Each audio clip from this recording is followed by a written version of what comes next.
নমস্কার বন্ধুরা, আবার চলে এসেছি একটা রেসিপি নিয়ে। আজকে বানাবো আমাদের বাঙালিদের সবচেয়ে ফেভারিট বেগুনি। আমি একটা গোল বেগুন নিয়ে নিয়েছি, তোমরা চাইলে লম্বা বেগুন নিতে পারো। বেগুনগুলো সুন্দর করে কেটে গোল গোল করে দেখো ধুয়ে নিয়ে এসেছি, জলটাও শুকিয়ে নিয়েছি। এদিকে বেসন নিয়ে নিয়েছি একটা বাটিতে। আর এরকম বেগুনি খেতে জানে তো খুব ভালো লাগে। এখন পরিমাণ মতো লবণ, আর পরিমাণ মতো হলুদ, আর পরিমাণ মতো শুকনো লঙ্কার গুঁড়ো দিয়ে দেবো জাস্ট কালারের জন্য। কালারও হবে, একটু ঝালঝালও হবে। আর যে কোনো ভাজা জিনিসে দেখবে একটু ঝালঝাল হলে খেতে কিন্তু ভালো লাগে। এখন সুন্দর করে না মিশ্রণটা মিলিয়ে নেব। এখন এর মধ্যে মানে অল্প অল্প করে জল দেব। একবারে কিন্তু বেশি জল দিয়ে দেব না, একবারে বেশি জল দিয়ে দিলে তখন ব্যাটারটা কিন্তু পাতলা হয়ে যাবে। অল্প অল্প করে জল দিয়ে মিলিয়ে দেখতে হবে। আর ব্যাটারটা জানো তো একদম কিন্তু না গাঢ় একদম না পাতলা, এরকম রাখতে হবে, মিডিয়াম। আর রেসিপিটা যদি ভালো লাগে তাহলে প্লিজ এটা লাইক, এটা সাবস্ক্রাইব করে আমার এই ছোট্ট চ্যানেলের পাশে থেকো।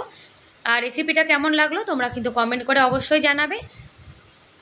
আর তোমরা বাড়িতে এভাবে বানিয়ে দেখবে, এরকমভাবে চপ বানালে কিন্তু খেতে খুবই টেস্টি হয়। এদিকে একটা কড়াইতে তেলটা গরম করে নিয়েছি, তেলটা কিন্তু ভালো করে গরম করে নিতে হবে।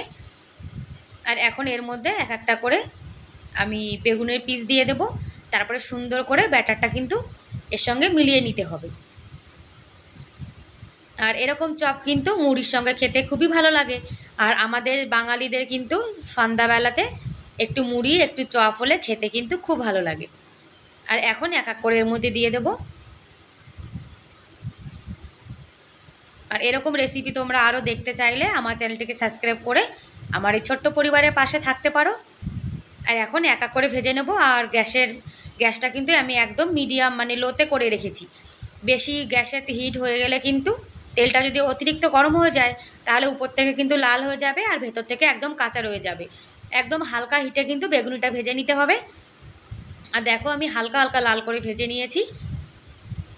একটা টিস্যু পেপারের উপরে রেখে দেবো, তাহলে কিন্তু এক্সট্রা যে তেল আছে সেটা এর মধ্যে শুকিয়ে যাবে।